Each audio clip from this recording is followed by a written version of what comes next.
Atos 27. Paulo é enviado para a Itália. Quando foi decidido que navegássemos para a Itália, entregaram Paulo e alguns outros presos e um centurião chamado Júlio, da corte imperial, embarcando num navio adramitino que estava de partida para costear a Ásia. Fizemos-nos ao mar, indo conosco Aristarco, macedônio de Tessalônica.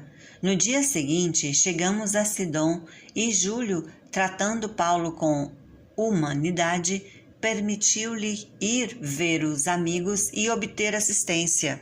Partindo dali, navegamos sob a proteção de Chipre, por serem contrários os ventos e, tendo atravessado o mar ao longo da Cilícia e Panfília, chegamos a Mirra, na Lícia, achando ali um centurião, um navio de Alexandria que estava de partida para a Itália.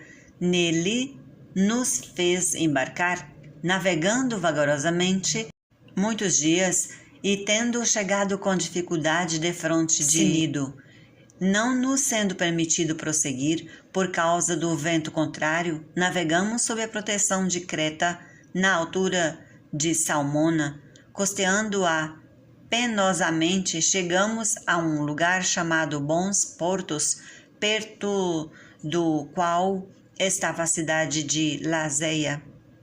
Os perigos da viagem. Depois de muito tempo, tendo-se tornado a navegação perigosa e já passando o tempo do dia do jejum, admoestava-os Paulo, dizendo-lhes: Senhores, vejo que a viagem vai ser trabalhosa, como dano e muito prejuízo, não só da carga e do navio, mas também da nossa vida.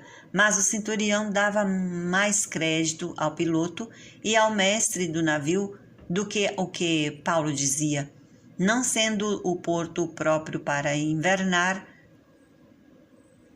a maioria deles era de opinião que partissem dali para ver se podiam chegar a Finice e aí passar o inverno, visto ser um porto de Creta, o qual olhava para o nordeste e para o sudeste, soprando brandamente o vento sul, e passando eles ter alcançado o que desejavam, levantaram âncora e foram costeando mais de perto a ilha de Creta.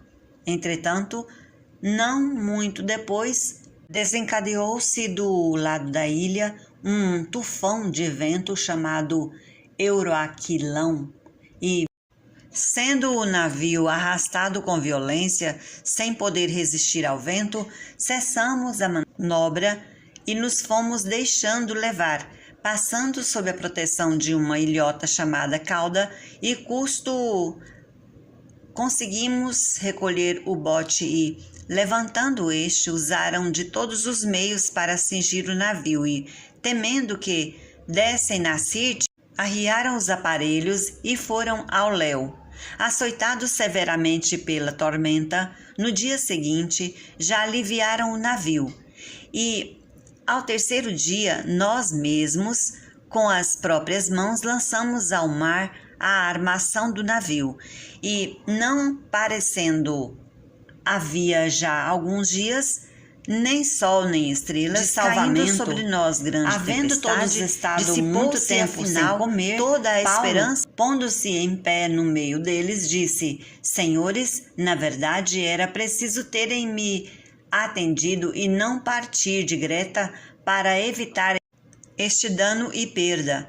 Mas já agora vos aconselho bom ânimo, porque nenhuma vida se perderá de entre vós, mas somente o navio.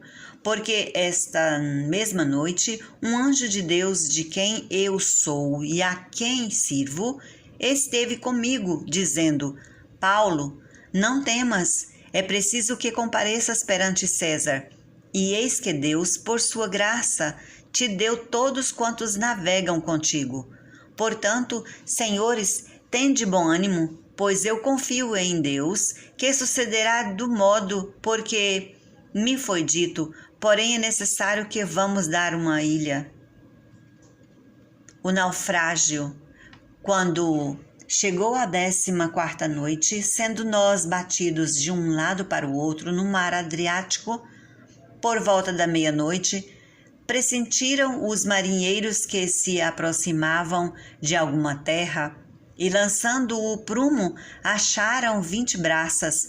Passando um pouco mais adiante, tornando a lançar o prumo, acharam-se 15 braças, e, receosos de que fôssemos atirados contra lugares rochosos, lançaram da popa 4 âncoras e oravam para que rompesse o dia, procurando os marinheiros fugir do navio e, tendo arriado o bote do mar, a pretexto que se estavam para largar âncoras da proa, disse Paulo ao centurião e aos soldados: se estes não permanecerem a bordo, vós não podereis salvar-vos. Então os soldados cortaram os cabos do bote e o deixaram afastar-se.